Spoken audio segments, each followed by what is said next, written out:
Cache memory plays an important part in terms of computing because this memory is smaller in size but it is faster as compared to the other components of memory.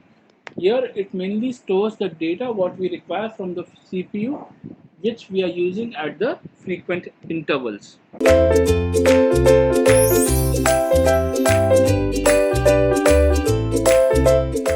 Now let us go ahead and see what do you understand by cache memory. Now the active portion of the memory and data are placed in some fast small memory. The average memory access time can be reduced. Now you could have practically seen it when you're trying to browse some data on your Google Sheet, for example, cybersecurity. If you're searching for cybersecurity at different times on Google, so your access time reduces to a very large extent. Like, for example, when you're operating it for the first time, Google may take few microseconds to give you the results. But when you're accessing the same data second time, the time reduces. So why this time is reducing? Because though it may be a new search for Google, but the time to give you the output reduces because that data is getting stored into the cache memory of Google, of your system, in other words. Now, what is the basic advantage of this? Now, the basic advantage of cache memory is it reduces the time of execution. Now, why this execution time is very, very important for us? Now, why? Because suppose if you're performing a very large operation and during the first time, the execution time, for example, let us consider 10 minutes. But if this operation is performed at regular interval, your time span reduces to 1 minute. So the output also increases, the efficiency also increases. Now, it is considered to be one of the fast small memory as referred to a cache memory. The cache is the first component in the memory hierarchy and approaches the speed of the CPU component, because here it is directly responding with the CPU. It is directly attached to the CPU and it is directly connected with the help of speed and interacting with the CPU components. When CPU needs to access memory, the cache is examined. Now, why CPU is going and trying to access the cache memory? Because it needs to find out if this data, what the user is demanding, has been stored into the cache memory so that it could give the user the output in a much faster way. If the data is not found, then it will go and search for some other relevant data or other databases to which the CPU can give users the relevant result. If the word is found in the cache, it reads from the fast memory. If the word addressed by the CPU is not found, then it will go and search onto the main memory. Now let us consider one simple example which on daily basis we are using.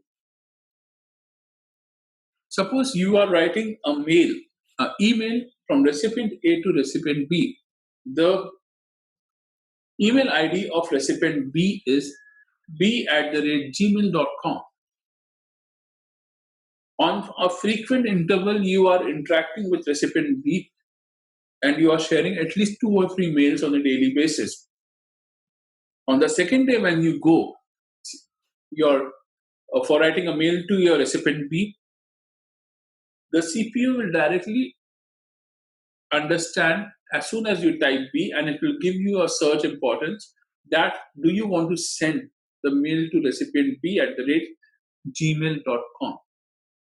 If yes, then you can proceed, or you can type in the new address what you want. When the CPU refers to memory and finds a word in cache, it is said to be a hit, and otherwise it is considered to be miss. Now let's consider one small example. You are trying to open a web page and you get an error message, web page not found. Is it a hit or a miss? It is a miss because that web page is not existing into the main memory. Else, there is a misspell by you on typing the name of the web page. Now, let's look at the other example. You are going and writing www.facebook.com and the page opens up.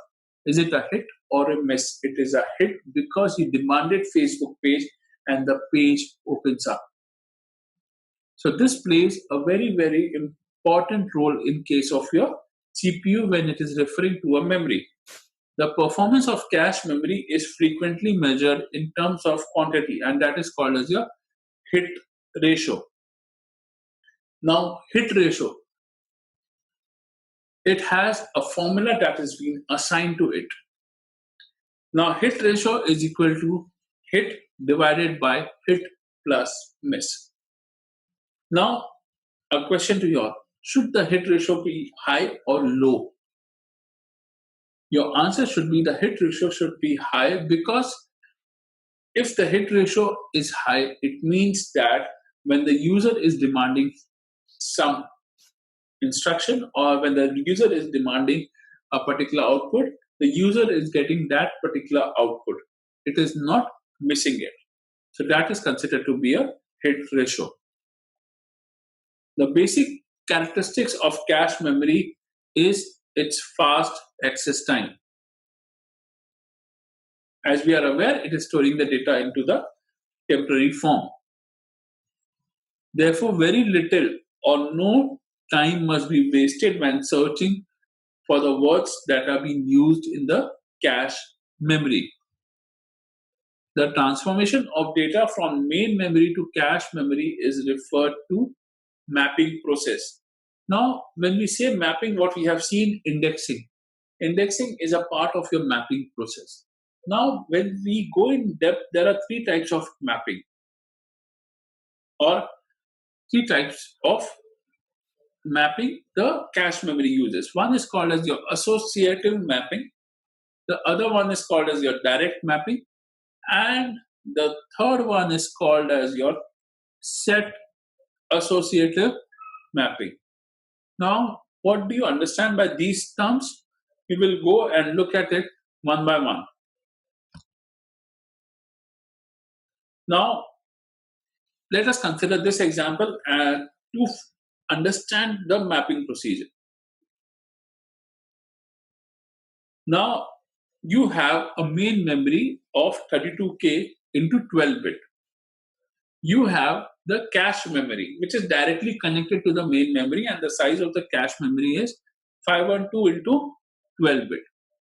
Now, both of this memory are connected with the CPU.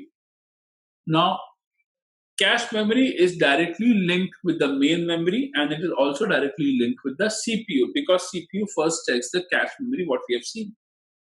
And if the data is not getting into the cache memory, then it goes to the main memory. We have seen the hit and miss. If the data is not available in cache, it is called as a miss. If it is available, then it is called as a hit. Now let us assume the first case. If the data is not available into the cache memory, the CPU directly interacts with the main memory. So this is how the internal mapping between the cache memory and the main memory and the CPU takes place.